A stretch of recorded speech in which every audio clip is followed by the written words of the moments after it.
स्वागत है मेरे प्यारे मित्रों। अगर आप लोगों को मेरा एक्सप्लेनेशन पसंद आ रहा है तो आप लोग सब्सक्राइब जरूर करो। और अभी हम जल्दी से इस कहानी को आगे बढ़ाते हैं। और जैसा कि हमने देखा था, जे जाओ चिऊ को खड़ा करता हुआ कहता है कि मैंने कहा ना तुमसे जाओ चिऊ, पहले तुम जमीन से खड़े हो जाओ और आओ मैं तुम्हें चेयर पर बैठा दूं। फिर जे जाओ चिऊ को चेयर पर बैठा देता है। जाओ चिऊ तब जैसे पूछता है कि जे बताओ मुझे ब्लूप्रिंट का और कितना शीट बाकी है। जे ब्लूप्रिंट को देखने के बाद बताता है कि जाओ चिऊ अभी भी 6 से लेकर 7 शीट बाकी है। तब जाओ चिऊ पूछता है कि क्या सब शीट के ऊपर कोई नाम लिखा हुआ है। जे तब शीट के ऊपर नाम ढूंढने लगता है। उसके बाद जे बताता है कि 3 ऐसे शीट है जिसके ऊपर कोई नाम नहीं लिखा हुआ, और जिन शीटों के ऊपर नाम लिखा हुआ है जे उसके बारे में बताने लगता है, जैसे कि लिविंग रूम का शीट, बेडरूम का शीट, डाइनिंग रूम का शीट। जाओ चिऊ तब जे को रोकता हुआ पूछता है कि जे बताओ मुझे क्या सारा का सारा शीट इस अपार्टमेंट का है। जे कहता है कि रुको जरा मैं फिर से देखकर बताता हूँ। उसके बाद जे बताने लगता है कि मुझे 2 शीट मिले हैं जो मुझे इस अपार्टमेंट के नहीं लगते।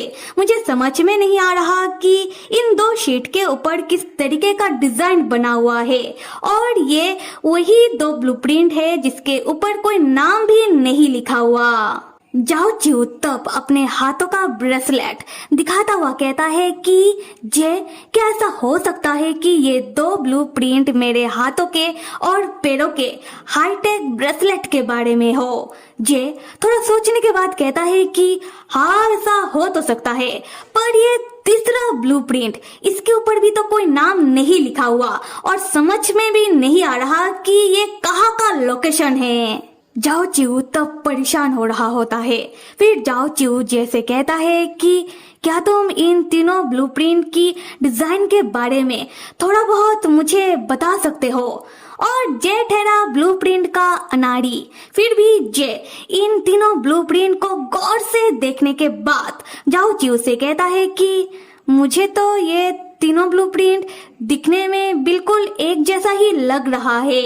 उसके बाद जे अपना सारा दिमाग लगाकर तीसरा ब्लूप्रिंट के बारे में जाओ चिऊ को बताने लगता है कि ये जो तीसरा ब्लूप्रिंट है इसका जो डिजाइन है वो बाकी ब्लूप्रिंट की कमरों के डिजाइन जैसा लग रहा है, पर कहाँ का डिजाइन है ये समझ नहीं आ रहा। और इस ब्लूप्रिंट में जो लिखावट है वो भी बहुत अलग है।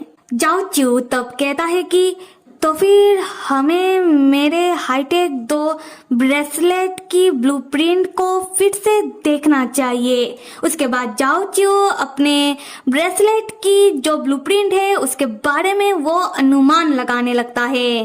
जाओ चिऊ कहता है कि जे क्या तुम्हें इन डिजाइन में बहुत सारा लाइन दिखाई दे रहा है जो इन डिजाइन के बीचों बीच आकर आपस में जुड़ रहे हो। जे ब्लूप्रिंट को देखने के बाद कहता है कि हाँ तुम सही कह रहे हो। जाओ चिऊ क्या तुम इस बारे में और अनुमान लगा सकते हो। जाओ चिऊ कहता है कि रुको जरा मुझे और सोचने दो। तब इन ब्लूप्रिंट को अच्छे से अपने दिमाग में समझने के चक्कर में जाओ चिऊ तब सोच कर परेशान हो रहा होता है।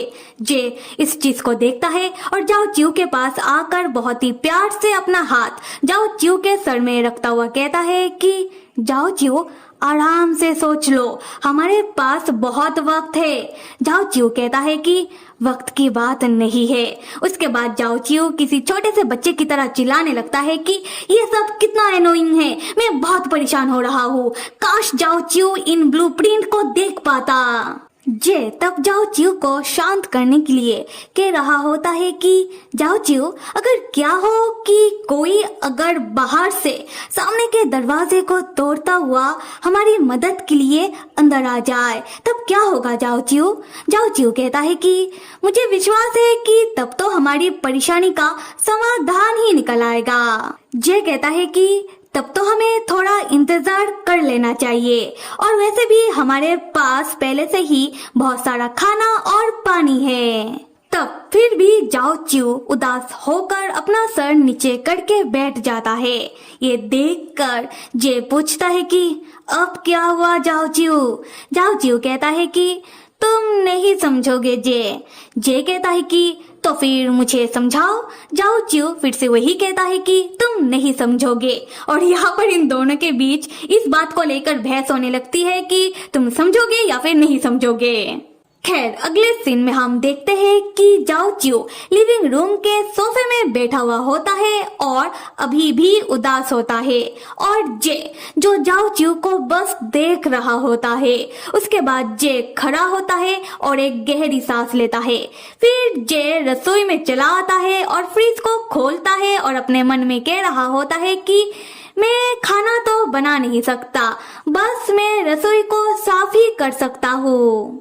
तब जाओ चिऊ भी रसोई में आकर दरवाजे के सामने खड़े होकर जे को पुकारने लगता है कि जे भूख लगा है मुझे, खाली पेट कुछ सोच भी नहीं पा रहा, कहीं मेरा शुगर लो ना हो जाए। ये सुनकर जे बिना कुछ कहे अजीब शक्ल बनाकर जाओ चिऊ को देखने लगता है, और कोई आवाज ना पाकर जाओ चिऊ को लग रहा होता है कि जे शायद रसोई में नहीं है, और जाओ चिऊ तब बच्चों जैसा शक्ल बनाकर कह रहा होता है कि क्या जे रसोई में नहीं है? क्या वो बेडरूम में चला गया? जे तब फ्रिज का दरवाजा जोर से बंद करता है। आवाज सुनकर जाओ चिऊ कहता है कि अच्छा तो जे तुम रसोई में ही हो, एक काम करना जे, आज रात का खाना तुम ही बना लेना, फिक्र मत करो, तुमसे जितना हो सके तुम उस तरीके से ही खाना बना लेना। जे तब खुद परेशान होता हुआ मन में कहता है कि मुझे लगा ही था कि ये बंदा यही कहेगा। अभी दिखाया जा रहा है कि रात हो चुकी है और जे ने वही नूडल बनाया होता है, और जाओ चिऊ जे की बनाई हुई नूडल खा रहा होता है और बता रहा होता है कि नमक ज्यादा हो गया है, पर कोई बात नहीं, खा तो पा रहा हूँ। और हम जे को देखते हैं जो जाओ चिऊ के पास ही बैठा हुआ होता है, पर वो कुछ खा नहीं रहा होता। जे तब जाओ चिऊ से पूछ रहा होता है कि क्या खाने के बाद जाओ चिऊ रात में भी उन ब्लूप्रिंट के ऊपर चर्चा करना चाहता है। जाओ चिऊ तब मजाक करता हुआ कहता है कि टीचर भी पढ़ाई में अपने स्टूडेंट को एक दिन का बंद देते हैं, पर लगता है कि टीचर जे मुझे बंद देना नहीं चाहते, वो चाहते हैं कि मैं रात में भी काम करूं। जे कहता है कि हाँ मैं बिल्कुल यही चाहता हूँ। फिर वो दोनों इस बात पर हंसने लगते हैं। जे तब जाओ चिऊ की ओर देखकर अपने मन में सोच रहा होता है कि अभी जाओ चिऊ का मूड अच्छा लग रहा है, पर उस समय जाओ चिऊ कितना परेशान लग रहा था, पता नहीं वो क्या सोच रहा था। जाओ चिऊ तब अपने पिताजी के बारे में बताने लगता है कि जाओ चिऊ के पिताजी हमेशा ही जाओ चिऊ को पढ़ाई करने के लिए कहते रहते थे। जाओ चिऊ के पिताजी कहते थे कि स्टूडेंट है योद्धा, और स्टूडेंट को तब तक पढ़ाई करनी चाहिए जब तक स्टूडेंट एग्जाम हॉल में जाकर एग्जाम को देकर वापस नहीं आ जाता। जाओ चिऊ के पिताजी के हिसाब से स्टूडेंट होता है योद्धा और एग्जाम हॉल होता है युद्ध का मैदान। खैर जाओ चिऊ तब जैसे और खाना मांगने लगता है। ये देखकर तो जे सेंटी हो जाता है। जे अपने मन में सोचने लगता है कि जाओ चिऊ को बहुत भूख लगा होगा, वरना जे जिसको खाना बनाना आता नहीं, ऊपर से जे ने खाने में इतना नमक मिला दिया है। जाओ चिऊ जे का ऐसा बनाया हुआ खाना भी कितना चाव से खा रहा है। उसके बाद जे जाओ चिऊ को और नूडल खाने के लिए दे देता है। जाओ चिऊ खाने लगता है ये कहते हुए कि स्वादिष्ट तो नहीं है, फिर भी ठीक ठाक है। और जे जाओ चिऊ से तब पूछ रहा होता है कि जाओ चिऊ तुम जो इतने समय से इस अपार्टमेंट में कैद हो, जाओ चिऊ तुम्हारे परिवार वाले कहाँ है? क्या वो लोग तुम्हें ढूंढ नहीं रहे हैं? ये सुनकर जाओ चिऊ एक गहरी सांस लेता हुआ जे को बताने लगता है कि जब जाओ चिऊ जूनियर था, यानी कि जाओ चिऊ ने जब यूनिवर्सिटी में नया नया एडमिशन लिया होगा, उस समय ही जाओ चिऊ ने अपने परिवार वालों के साथ सारे रिश्ते तोड़ दिए थे, क्योंकि जाओ चिऊ के परिवार वालों को जाओ चिऊ की पसंद के बारे में पता चल गया था कि जाओ चिऊ एक होमो है, यानी कि गे है। और यहाँ पर जाओ चिऊ जे को होमो का मतलब समझाने लगता है, जिससे जे कहता है कि बस बस पता है मुझे, ब्लूप्रिंट की तरह इसे भी समझाने की कोई जरूरत नहीं है, और वैसे भी मुझे पहले से ही लग रहा था कि ऐसा कुछ है। उसके बाद जे जाओ चिऊ को गौर से देखने लगता है और अपने मन में सोच रहा होता है कि स्टडी रूम में जे ने जाओ चिऊ का जो वीडियो देखा, उस वीडियो में जाओ चिऊ के आंखें बिल्कुल सही था, और तब जाओ चिऊ का बाल छोटे थे, अभी जाओ चिऊ के बाल लंबे हैं। खैर, जे सोच रहा होता है कि उस वीडियो में जाओ चिऊ को देखकर जे को लग रहा है कि जे ने जाओ चिऊ को पहले भी कहीं तो देखा है।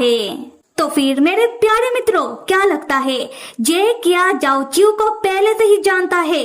ये जानने के लिए हमें कहानी का आने वाला भाग देखना होगा। और कौन कौन देखना चाहते हो जल्दी से कमेंट पर बताओ। लाइक करो, सब्सक्राइब करो। Till then stay with me and see you.